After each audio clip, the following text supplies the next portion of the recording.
algumas imperfeições espirituais dos principiantes relacionadas com a soberba. Esses principiantes julgam-se muito fervorosos e diligentes em assuntos espirituais e em seus exercícios devotos, mas como ainda são imperfeitos, muitas vezes trazem certa soberba oculta, da qual lhes nasce o sentimento de satisfação com suas obras e consigo mesmos, pois ignoram que as coisas santas por si mesmas humilham. Daqui também lhes nasce certa vontade um tanto vã de tratar de assuntos espirituais com outras pessoas. Muitas vezes querem mais ensiná-los do que aprendê-los, e condenam em seu coração aqueles que não seguem o caminho de devoção que supõem ser o melhor. Ainda, às vezes, chegam mesmo a dizê-lo abertamente, assemelhando-se ao fariseu que se jactava louvando a Deus pelas obras que fazia, enquanto menosprezava o publicano. Noite escura da alma. Em uma noite escura, com ânsias em amores inflamada, ó ditosa aventura, saí sem ser notada, estando já minha casa sossegada, às escuras e segura pela secreta escada disfarçada. Ó ditosa aventura, às escuras e velada, estando já minha casa sossegada. Na noite abençoada saí em segredo, pois ninguém me via, nem eu mirava nada, sem outra luz nem guia, senão a que no coração ardia. Essa luz me guiava, mais clara que a luz do meio-dia, onde me esperava quem eu bem sabia num lugar que ninguém conhecia. Ó, noite que me guiaste, ó noite amável mais que a alvorada, ó noite que juntaste amado com amada, amada em seu amado transformada, em meu seio florido, que inteiro só para ele se guardava, ali quedou adormecido, e eu o contentava, e o abano dos cedros nos refrescava. Da ameia a brisa amena, quando já seus cabelos espargia com sua mão serena, em meu colo feria todos os meus sentidos suspendia. Quedei-me e abandonei-me, o rosto reclinei sobre o amado, tudo cessou, e deixei-me, deixando meu cuidado entre as açucenas abandonado. Canção primeira. Em uma noite escura, com ânsias em amores inflamada, ó ditosa aventura, saí sem ser notada, estando já minha casa sossegada. Nessa primeira canção, a alma conta como Osail de seu apego natural a si mesma e a tudo mais, morrendo para si e para todas as coisas com verdadeira mortificação para viver uma doce e deleitosa vida de amor em Deus. E acrescenta que esse sair de si e de todas as coisas deu-se em uma noite escura, aqui entendida como uma contemplação purgativa que será mais bem explicada depois. Essa contemplação provoca na alma a negação de si mesma e de todas as coisas. Tal saída, diz ela, foi possível graças à força e ao calor que o amor de seu esposo lhe deu em meio à contemplação escura. Por isso, ela o louva pela boa sorte que teve de caminhar para Deus através dessa noite, com tão grande sucesso que nenhum dos seus três inimigos, o mundo, o demônio e a carne, que sempre estorvam esse caminho, puderam impedi-la. Porquanto, a noite de contemplação purificativa enfraqueceu e fez adormecer na casa da sua sensualidade todas as paixões e apetites, servindo-se das inclinações contrárias. Capítulo 1. Apresenta o primeiro verso e começa a tratar das imperfeições dos principiantes. Em uma noite escura. As almas começam a entrar na noite escura quando Deus vai tirando-as do estado de principiantes, o estado dos que meditam no caminho espiritual, para conduzi-las ao estado dos progredidos, isto é, dos contemplativos, para que avançando ainda mais cheguem ao estado dos perfeitos, alcançando a divina união com Deus. Para se entender melhor que noite é essa, e por que Deus conduz a alma até ela, será preciso, antes de mais nada, mencionar aqui algumas características dos principiantes. Isso será feito com a brevidade possível. Ainda assim será útil para que os mesmos principiantes compreendam a vulnerabilidade de seu estado e se animem a pedir a Deus que os guie até tal noite onde a alma se fortalece e se confirma nas virtudes. Só assim poderão desfrutar os inestimáveis deleites do amor de Deus. Entender isso vai nos tomar algum tempo, mas só o estritamente necessário. Em seguida trataremos da noite escura. Quando a alma se decide firmemente a servir a Deus, em geral, ele a vai acalentando e nutrindo em espírito, do mesmo modo que uma mãe amorosa cuida de seu filhinho recém-nascido. Aquece-o com o calor de seus seios e nutre-o com seu leite saboroso, esse doce e suave alimento, enquanto o traz em seus braços e cerca-o de carinho. Porém, à medida que ele cresce, sua mãe vai lhe tirando os mimos.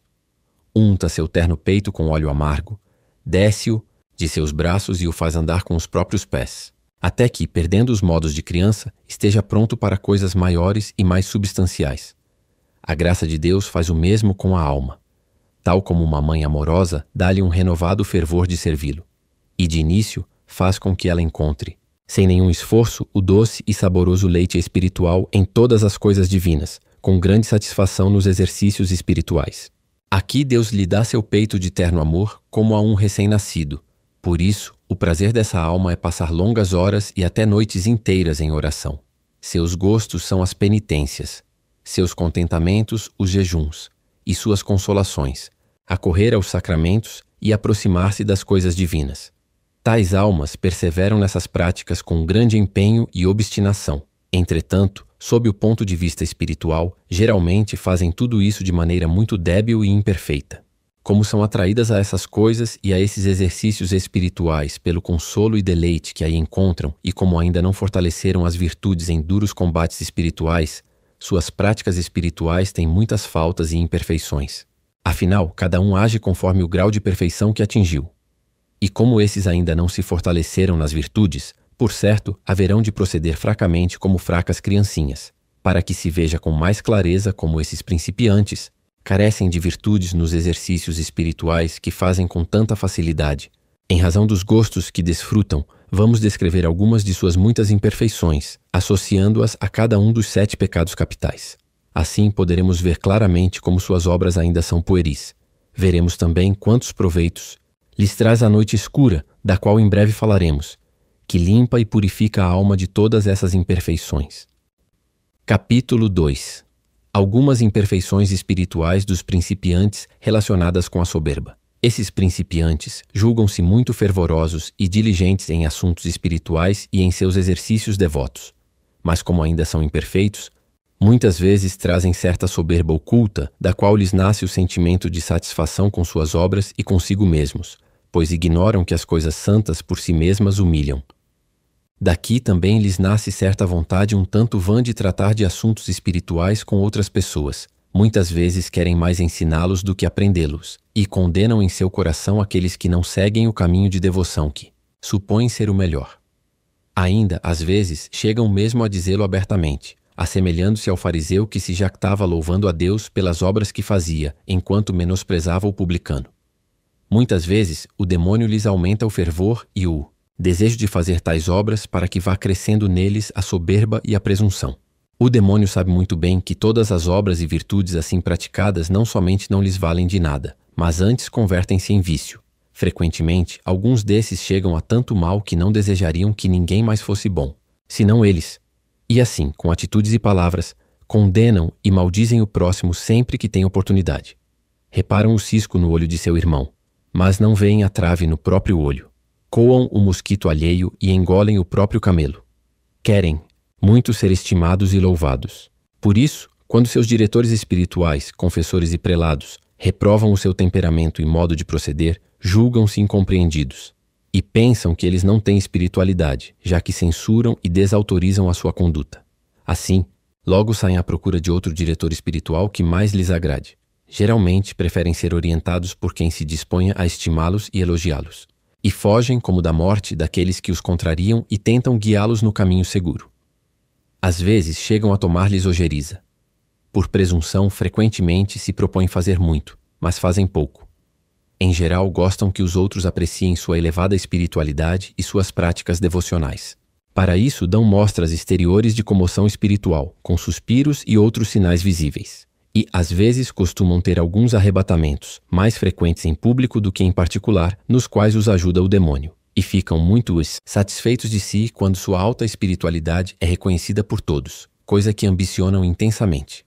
Muitos gostam de receber tratamento especial dos confessores, e daqui lhes nascem 1000 invejas e inquietações. Têm vergonha de confessar seus pecados francamente, com receio de que seus confessores os tenham em pouca conta, e vão colorindo-os para que não pareçam tão maus, de sorte que sua confissão mais se presta a desculpá-los que a acusá-los. Às vezes buscam outro confessor para dizer os pecados mais graves, a fim de que o confessor habitual acredite que não há nada de mal neles, só coisas boas. E assim, contam-lhe apenas o que tem de bom, escolhendo cuidadosamente as palavras, de modo a parecer que são mais virtuosos do que são de fato, ou pelo menos dar a impressão de que tudo vai bem.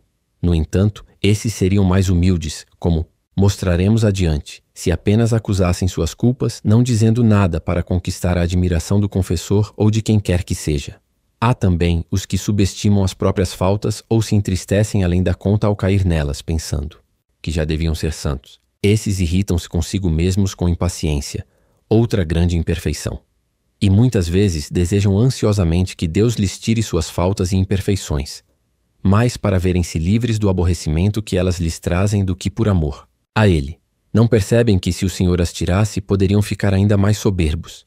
Detestam elogiar os outros, mas gostam de ser elogiados. Às vezes, procuram avidamente os louvores do mundo, assemelhando-se às virgens loucas que, tendo suas lamparinas apagadas, buscavam azeite do lado de fora. Alguns principiantes chegam a ter muitas dessas imperfeições em grau elevadíssimo, e erram muito por conta disso. Outros, porém, as têm em graus variados. E há os que só caem em tais erros nos primeiros passos ou logo depois. Poucos principiantes não cometem nenhum desses deslizes no tempo dos primeiros fervores. No entanto, os que caminham com perfeição desde o começo fazem tudo ao contrário, e com uma disposição de espírito muito diferente.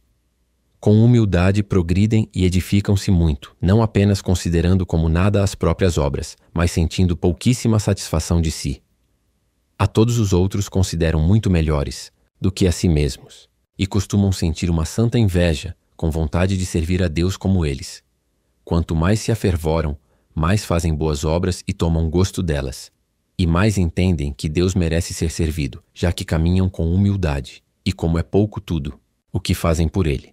Assim, quanto mais fazem, menos satisfeitos ficam consigo mesmos. Queriam demonstrar o seu amor de tantas maneiras, que tudo o que realizam lhes parece nada. Esse zelo amoroso instiga, absorve e embevece-os tanto que nunca atentam no que os outros fazem ou deixam de fazer. E se atentam, é crendo que todos são muito melhores do que eles, como disse. Daí que, tendo-se em tão pouca conta, sentem vontade de que todos também os considerem assim, para serem esquecidos e desprezados. Além disso, mesmo que sejam elogiados e estimados, de modo algum podem acreditar, pois lhes soa estranho ouvir coisas boas de si. Esses, com muita mansidão e humildade, têm grande desejo de que lhes ensinem qualquer coisa útil para o seu crescimento espiritual. Por outro lado, os soberbos preferem tudo ensinar, e quando alguém tenta lhes explicar algo, tomam a palavra como se já o soubessem. Mas esses outros, ao contrário, encontram-se muito longe de pretenderem ser mestres de quem quer que seja. Estão sempre prontos para caminhar, e se preciso, recomeçar por outro caminho diferente, caso lhes mandem, porque nunca pensam que acertam em nada. Gostam de ver os outros sendo elogiados, e se afligem ao constatar que não servem a Deus como eles. Não têm vontade de falar de suas coisas, porque consideram-nas tão irrelevantes que sentem vergonha de contá-las, até mesmo aos seus diretores espirituais, pensando que não há nada que mereça ser dito. Preferem mostrar suas faltas e pecados para que sejam conhecidos. E assim se inclinam mais a falar de sua alma com quem dá menos valor às suas obras e virtudes. É a atitude própria de espíritos simples, puros, verdadeiros e muito agradáveis a Deus. Como o espírito de sabedoria divina mora nessas almas humildes, sem demora anima-as a guardar em segredo os seus tesouros e a deixar do lado de fora os seus males para que todos os vejam. Porque Deus dá essa graça aos humildes, junto com as demais virtudes, mas nega aos soberbos. Esses darão o sangue do seu coração a quem serve a Deus e o ajudarão, na medida de suas forças, a servi-lo. Suportam as próprias imperfeições e quedas com humildade, brandura de espírito e amoroso temor de Deus enquanto esperam nele. Contudo, as almas que caminham desde o início com tal perfeição são minoria, pouquíssimas mesmo. Sendo assim, já nos alegraríamos se não caíssemos nos erros contrários. É por isso que Deus põe na noite escura aquelas que deseja purificar de todas essas imperfeições, como diremos depois. Capítulo 3. Imperfeições que alguns principiantes geralmente têm acerca do segundo pecado capital. A avareza, aqui entendida no sentido espiritual. Muitos principiantes também costumam ter grande avareza espiritual, pois só sossegam quando recebem graças de Deus. E ficam muito desconsolados e queixosos quando não encontram nas coisas espirituais as consolações que desejam. Muitos nunca se fartam de ouvir conselhos e ensinamentos espirituais. Estão sempre comprando e lendo muitos livros que tratam desses assuntos. Ocupam-se mais disso do que em exercitarem-se na mortificação e aperfeiçoamento da pobreza interior de espírito, como deveriam. Além disso, cercam-se de imagens e crucifixos muito caros e elaborados. E logo que escolhem uns, encantam-se por outros. Mal trocam, já destrocam. Hoje querem-nos deste jeito, amanhã daquele outro. gostam deste por ser mais belo ou mais valioso que aquele. Outros colecionam Agnus Deis, relíquias e santinhos, como crianças com seus brinquedos. Nesses, eu condeno a tendência do coração para se apegar à qualidade, à quantidade e à novidade dessas coisas, pois tudo isso é muito contrário. A pobreza de espírito, que busca somente a essência da devoção, servindo-se apenas daquilo que é indispensável para cultivá-la, sem perder tempo à caça de objetos caros e requintados. Pois a verdadeira devoção há de sair do coração e mirar apenas a verdade e a essência daquilo que as coisas espirituais representam. Tudo mais é apego fútil e sinal de imperfeição. Para se chegar ao estado de perfeição, é necessário pôr fim a tais apetites. Eu conheci uma pessoa que por mais de 10 anos usou uma cruz feita toscamente de um graveto bento preso por um alfinete retorcido. E nunca a deixava, mas a trazia consigo até que eu a tomei. E não era pessoa de pouca razão e entendimento. Também vi outra que rezava num rosário cujas contas eram feitas com espinha de peixe. E nem por isso sua devoção tinha menos valor diante de Deus. Vê-se claramente que a fé de tais pessoas não se apoia na beleza ou no valor material desses objetos. Os que vão bem encaminhados desde o começo não se apegam a coisas visíveis, nem colocam sua confiança nelas. E não procuram saber mais do que é necessário para produzir boas obras. Só cuidam de estar bem com Deus e agradá-lo. É nisso que põem toda a sua ambição. E com grande generosidade dão tudo o que têm. Seu prazer é abrir mão de tudo, por Deus e por caridade com o próximo, deixando que essa virtude oriente tudo o que fazem. Porque, como sempre digo, só querem trilhar os caminhos da perfeição, agradando a Deus e não a si mesmos em nada. Porém, a alma não pode purificar-se completamente dessas imperfeições e tampouco das outras que porventura tenha, até que Deus a coloque na purgação passiva da noite escura, da qual logo trataremos. Mas convém que ela procure fazer de sua parte todo o possível para purgar-se e aperfeiçoar-se, a fim de merecer que Deus lhe dê a graça daquela divina cura, por meio da qual ele corrige tudo o que a alma não consegue remediar. Por mais que se ajude, ela não pode purificar-se ativamente, isto é, por suas próprias forças, de modo a tornar-se digna de receber nem mesmo a menor parcela da divina união de perfeição de amor com Deus.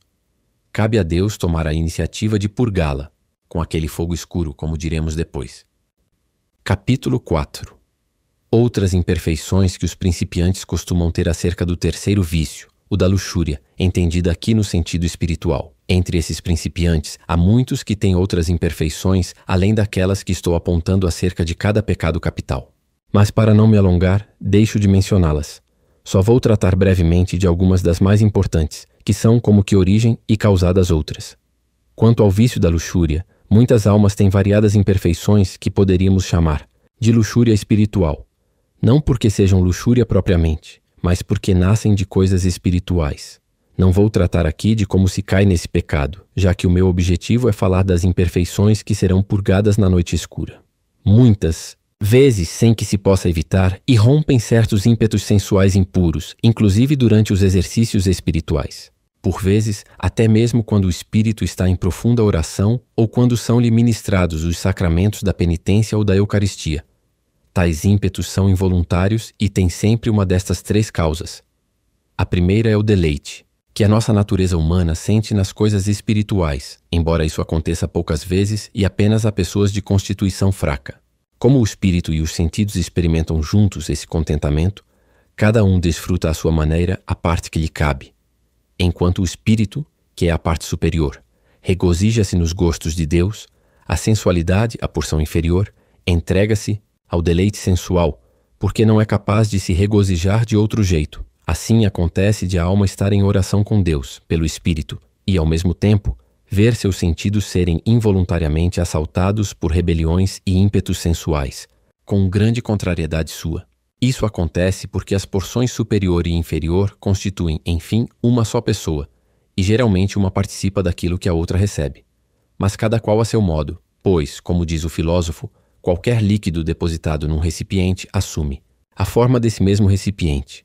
E assim, nos princípios, e mesmo quando a alma vai já adiantada, a sensualidade que ainda está imperfeita, às vezes participa imperfeitamente dos gostos espirituais.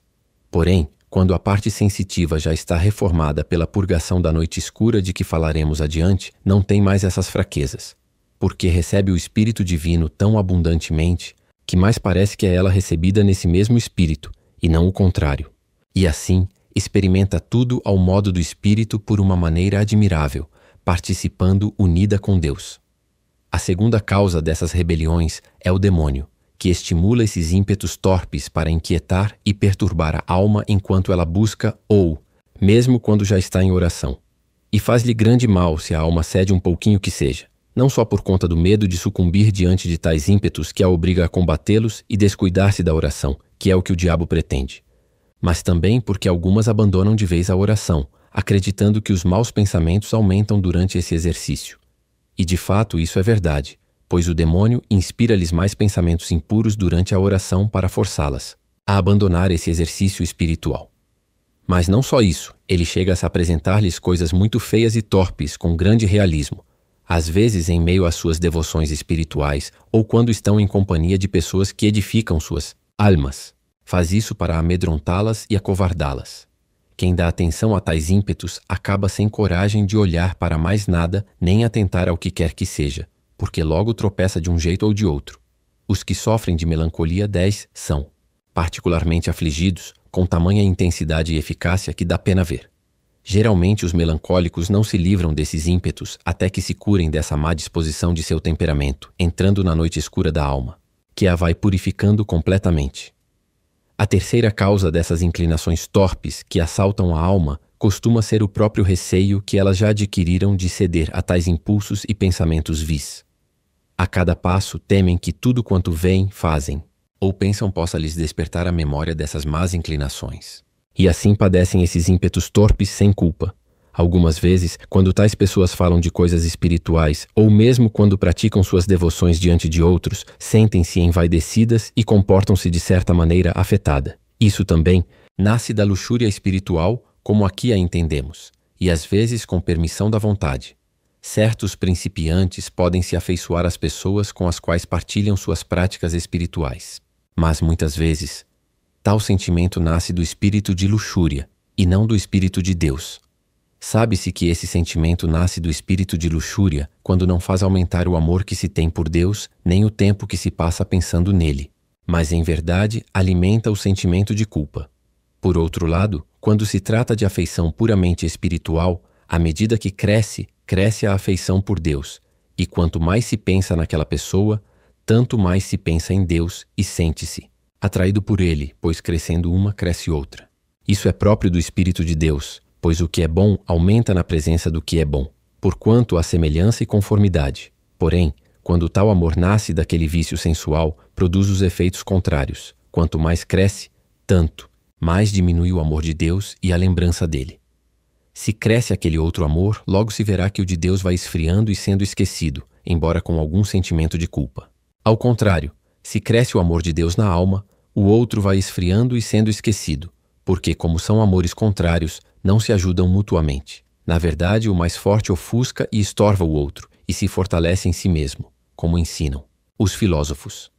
Por isso, nosso Salvador disse no Evangelho: o que nasce da carne é carne, e o que nasce do espírito é espírito. Ou seja, o amor que nasce da sensualidade se detém na sensualidade, e o que nasce do espírito persevera no Espírito de Deus, que o faz crescer. É isso que diferencia esses dois amores, e é assim que podemos reconhecê-los. Quando a alma entra na noite escura, todos esses amores são reordenados. O que vem de Deus é fortalecido e purificado, e o que não vem dele é removido, aniquilado ou mortificado. Mas nos começos ambos são ofuscados, como depois se dirá. Capítulo 5. Imperfeições acerca do vício da ira em que caem os principiantes. Muitos principiantes têm geralmente diversas imperfeições relacionadas com o vício da ira, por conta da maneira sensual com que desfrutam os deleites espirituais.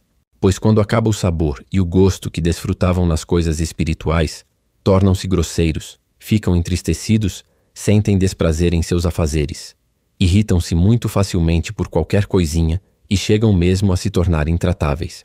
Geralmente, isso acontece depois de um recolhimento dos sentidos muito deleitoso na oração. E, quando essa sensação agradável termina, ficam mal-humorados e desanimados, como um recém-nascido que separaram do peito onde mamava à vontade.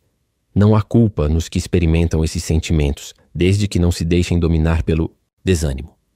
Apenas imperfeição, que será purgada na aridez e nos apertos da noite escura, Existem ainda certas pessoas espirituais que caem em outro tipo de ira espiritual.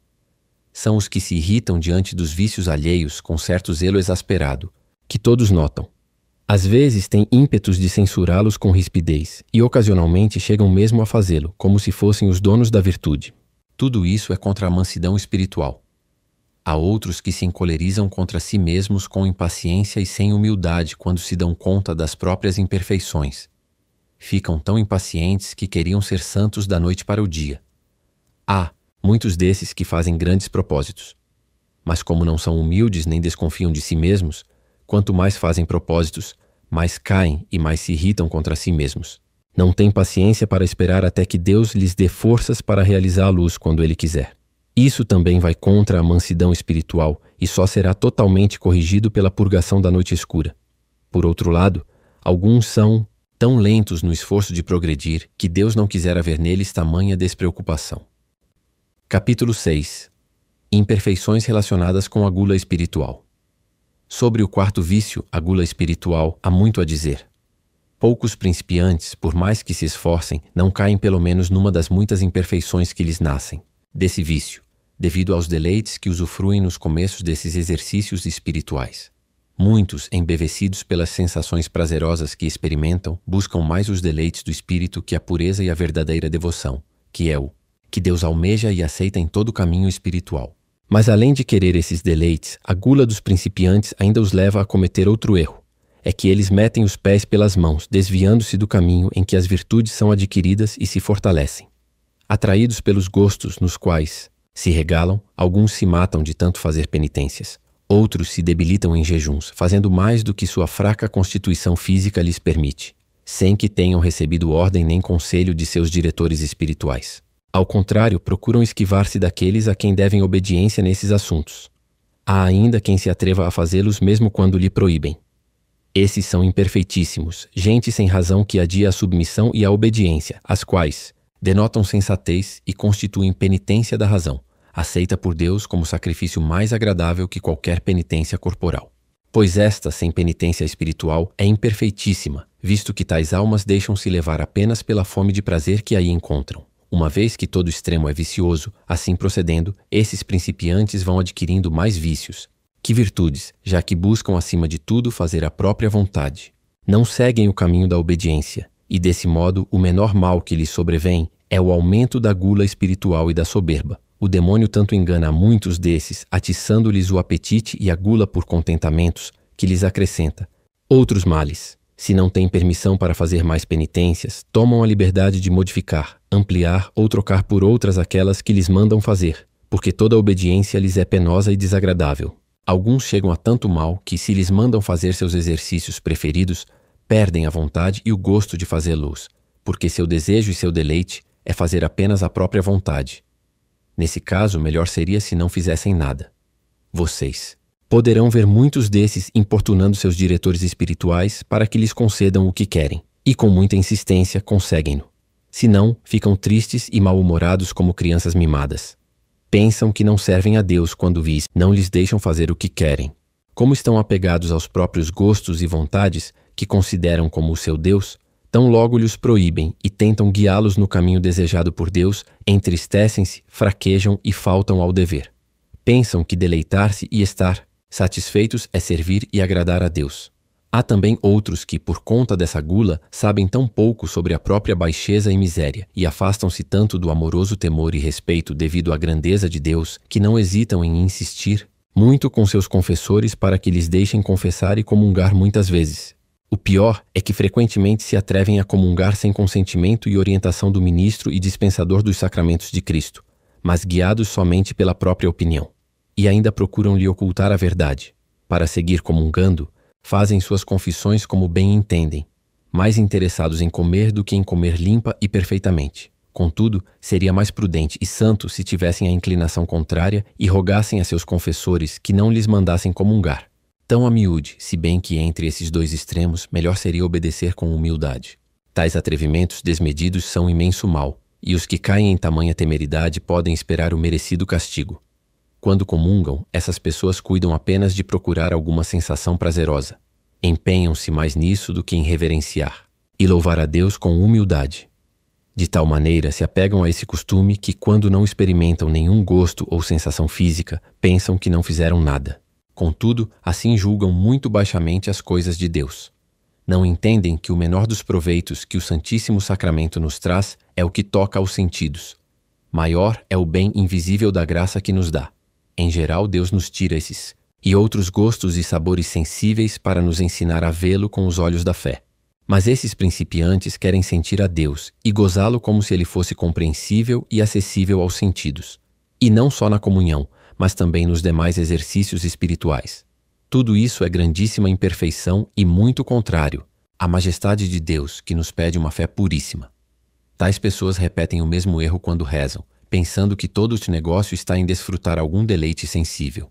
Nem que para isso tenham que arrancá-lo à força bruta, como se diz, cansando e enfraquecendo a cabeça e as faculdades da alma. E quando não desfrutam desses gostos, desconsolam-se acreditando que nada fizeram. Por conta disso, perdem de vista o sentido da verdadeira devoção, que consiste em perseverar na oração com paciência e humildade, desconfiando de si e querendo apenas agradar a Deus. Em consequência, se alguma vez não encontram prazer na oração ou em qualquer outro exercício espiritual, tomam-lhe grande aversão e repugnância, e às vezes chegam a abandoná-lo definitivamente. Como já dissemos, esses assemelham-se enfim aos pequeninos, que não se deixam guiar pela razão, mas apenas por seus gostos. Pensam que tudo se resume em buscar deleites e consolação espiritual, e nunca se fartam de ler livros, meditando, ora sobre isso, ora sobre aquilo, à caça de satisfação nas coisas de Deus. Contudo, Deus lhes nega tais deleites muito justa, sensata e amorosamente, pois do contrário, essa gula espiritual lhes causaria muitos males. Portanto, será muito vantajoso para essas pessoas entrar na noite escura, onde poderão purgar-se dessas ninharias. Os que se inclinam a tais deleites também têm outra imperfeição muito grande, é que são muito tíbios e lentos no caminho, árduo da cruz, pois a alma que se entrega a contentamentos, por certo, há de repelir o desgosto de se negar a si mesma. Esses têm ainda muitas outras imperfeições que lhes nascem daqui. O Senhor cura-as a seu tempo com tentações, aridez espiritual e tribulações que constituem a noite escura. Para não me alargar demasiadamente, não vou tratar delas aqui. Apenas quero acrescentar que a sobriedade e a temperança espiritual conduzem a uma atitude muito distinta de mortificação, temor e sujeição em todas as coisas, pois a perfeição e o valor das obras não está na quantidade de coisas que se faz, mas em saber negar-se a si mesmo em cada uma delas. Tais pessoas devem procurar fazer o quanto puderem de sua parte, até que Deus queira purificá-las, introduzindo-as na noite escura. Para passar logo a falar dela, vou abreviar o relato dessas imperfeições. Capítulo 7. Imperfeições acerca da inveja e preguiça espirituais. Os principiantes têm ainda numerosas imperfeições relacionadas com outros dois vícios, a inveja e a preguiça espiritual. Quanto à inveja, muitos costumam ficar desgostosos ante o progresso espiritual dos outros e sentem-se incomodados ao vê-los mais adiantados nesse caminho. Não queriam que fossem elogiados, porque se entristecem diante das virtudes alheias, e às vezes não conseguem ouvir elogios dirigidos aos outros sem tentar desfazê-los como puderem. Ficam muito ressentidos se não lhes fazem os mesmos elogios, porque queriam ser sempre os melhores em todas as coisas. Tudo isso é muito contrário à caridade, que, como diz São Paulo, alegra-se com a verdade, e se tem alguma inveja, é inveja santa, com pena de não ter as virtudes alheias, satisfação de ver que o outro as tem e alegria ao constatar que todos lhe precedem no serviço de Deus, já que ele mesmo o serve com tantas faltas. Quanto à preguiça espiritual, os principiantes costumam sentir tédio nas coisas que são mais puramente espirituais, e fogem delas, porque não lhes saciam a fome de gostos sensíveis. Como estão muito habituados a se deleitar em seus exercícios espirituais, entediam-se naqueles que não lhes agradam. Se acontece de não encontrarem gostos na oração, pois convém que Deus os remova a fim de prová-los, não querem mais rezar. Às vezes, chegam de fato a abandoná-la, ou se não, prosseguem de má vontade, e por conta dessa preguiça, adiam o caminho de perfeição, que consiste em negar a própria vontade e abrir mão de seus gostos por amor a Deus. Assim, cuidam mais de satisfazer sua vontade que a de Deus. Muitos desses principiantes desejariam que Deus quisesse somente o que eles mesmos querem e se entristecem vendo que Deus tem vontade própria. Sentem aversão à ideia de submeter a sua vontade à de Deus. Daí nasce-lhes muitas vezes a convicção de que aquilo que contraria os seus gostos e vontades não corresponde à vontade de Deus. Por outro lado, Pensam que o que lhes agrada também agrada a Deus.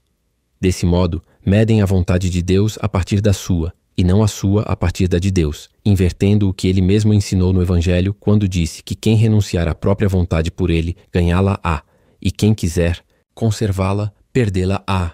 Esses também se entediam quando lhes mandam fazer algo que não é de seu agrado. Como estão acostumados a encontrar deleites e alegrias nas coisas espirituais, são muito frouxos e não têm a fibra necessária para o trabalho de aperfeiçoamento. Assemelham-se aos que cresceram cercados de comodidades e fogem com tristeza de tudo o que é áspero.